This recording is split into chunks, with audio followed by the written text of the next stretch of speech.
I think it looks great, but yeah, that's what I'll do for a country as great as India. So RISC-V is a beautiful thing. It's a new computer architecture. It's a great definition. x86 and ARM are slow to change. We're building an AI processor. We asked the guys at ARM, great guys, if they could add some new floating point data types for us, and they said no. They don't see the market need. And I thought, I'm the market need. I just asked you. Two countries I was terrified of. It was about change the world. And I'd heard so much about India and what was going on when I first came here. It was so hard to meet real people and work with them and then understand them, good and bad, and make a contribution. I think that's really important. One of the potential areas for India to focus would be RISC-V. Of course, India has great IT talent or coding talent, design talent. So it's easy to merge those two and start a foundation, but it goes beyond that. It says making products out of it, and possibly a manufacturing setup, and also making commercializing those products. So what do you think are the biggest gaps India has to fill, the talents that doesn't exist today in the next, say, 5 to 10 years in RISC-V?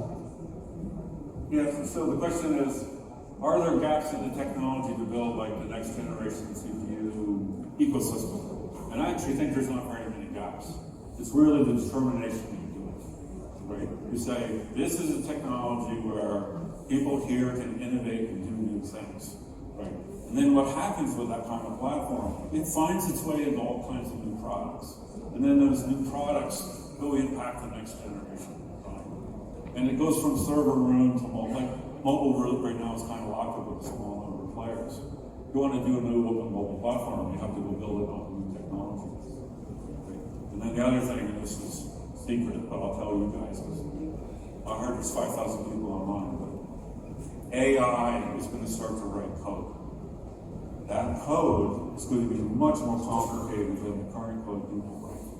That's going to then impact how we build general purpose processors. And the people who are involved in using AI to build computers, to write code, and then build that are going to win. And the talk here today was about how to lead. To lead, you have to win. So I think it's a real opportunity. The skills and talents are good.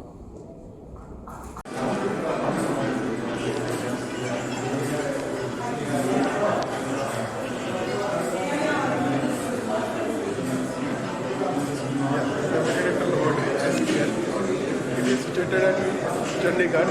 So we are mainly from design, product delivery, up to product delivery. We have a design, fabrication, we have a packaging house, testing house, and quality assurance. Generally at SCL, the most of the products are from the department of space. We have microcontrollers, processors, memories, data converters. So all these are space grade products. So we have the products which are red hard, and the products are being used in the PSLV launch vehicles and satellites. So these products, like you can see, microcontroller, applications for satellites, CMOS images, for electro-optical bureau, and data converters.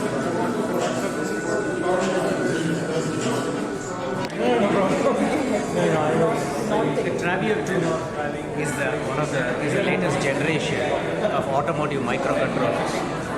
In one device, actually, we can drive dual displays, as you can see.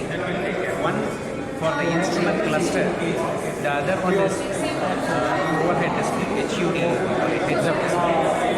It also can connect to a BP camera. BP is the interface, and it can be used for your rear view, or it can be your e-mirror. So this is basically a 3-core multi-controller microcontroller, and in one chip you can do all of this. It has multiple automotive interfaces, and one of the latest entrants from NVIDIA.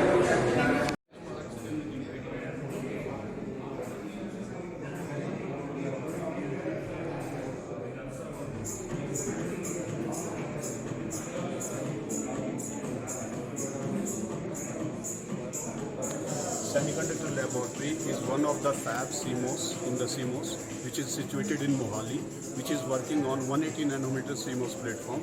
It's a mini IDM which is working right from design, fabrication, testing and reliability and quality products.